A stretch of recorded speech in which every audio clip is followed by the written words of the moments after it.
Hello friends, আমি আকাশ। আজকে আলোচনা করব সুপারস্টার জিৎ। তো সুপারস্টার জিতের আগামী সিনেমা, যেটা 2025 ঈদকে টার্গেট করে বানানো হচ্ছে, সেই সিনেমার নাম লায়ন। এটা কিন্তু অফিসিয়াল আপডেট এবং রায়হান রাফি নিজে এটা জানিয়ে দিয়েছে। তো এই সিনেমার কিছু অফিসিয়াল আপডেট আমরা আজকে তুলে ধরবো। তো সর্বপ্রথম বলে রাখি, এই সিনেমার এই মুহূর্তে যে লেভেলে একটা ক্রেজ দেখা যাচ্ছে, ভয়ঙ্করভাবে ক্রেজ। এরকম কিন্তু জিদ্দার সিনেমার ক্ষেত্রে বিগত 2-3 বছরে কিন্তু দেখা যায়নি, আবার দেখতে পাচ্ছি। আশা রাখি এই সিনেমার মাধ্যমে বিশাল একটা কামব্যাক হতে পারে জিদ্দার। আপনারা জানেন, মাঝে কিন্তু তার বক্স অফিস সাফল্য পেলেও সিনেমাগুলো কিন্তু বিশাল বড় কালেকশন কিন্তু হতো না। আশা রাখি জিদের যে রায়হান রাফি যে সিনেমাটা লায়ন সিনেমাটা, এটাতে বিশাল একটা কিন্তু বক্স অফিস আনতে পারে। যেই লেভেলে তো দর্শক মূল্যের একটা ক্রেজ দেখা যাচ্ছে, মানে ভয়ঙ্করভাবে।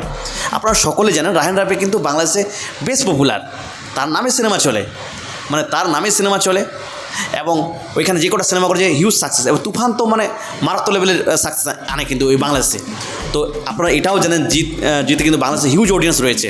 বাদশা দ্য ডন, তারপরে বাদশা দ্য ডন এবং বস 2, এই যে সিনেমাটা হিউজ সাকসেস করে বাংলাদেশ থেকে। আর বাংলাদেশে হিউজ মানে অডিয়েন্স আছে জিদ্দার। তো এটা যৌথ প্রোডাকশন হাউস থেকে নির্মাণ করা হচ্ছে।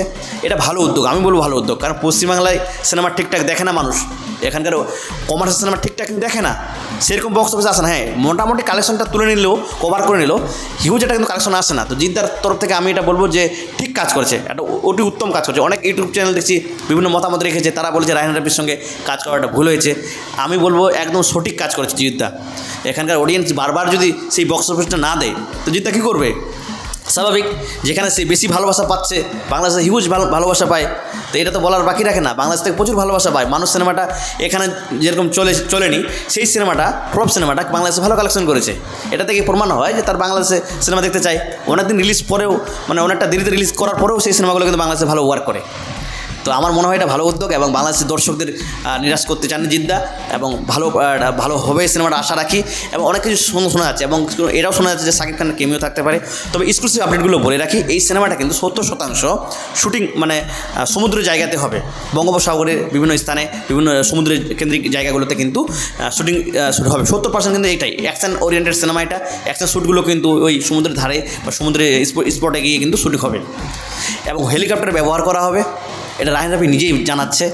এবং স্পিড বোটগুলো থাকছে, মানে অনেক মারাত্মক লেভেলে। এটা গ্র্যান্ডার রূপে কিন্তু এইটা সিনেমা বানাতে চলেছে। যা হতে চলেছে ভয়ঙ্কর। মানে এই সিনেমাটা তুফানকেও ছাপিয়ে যেতে পারে। তুফান যা ছিল, তুফানের থেকে কিন্তু মানে আর উন্নত মানের এটা কাজ করতে চলেছে, এমনই কিন্তু ইঙ্গিত মিলছে।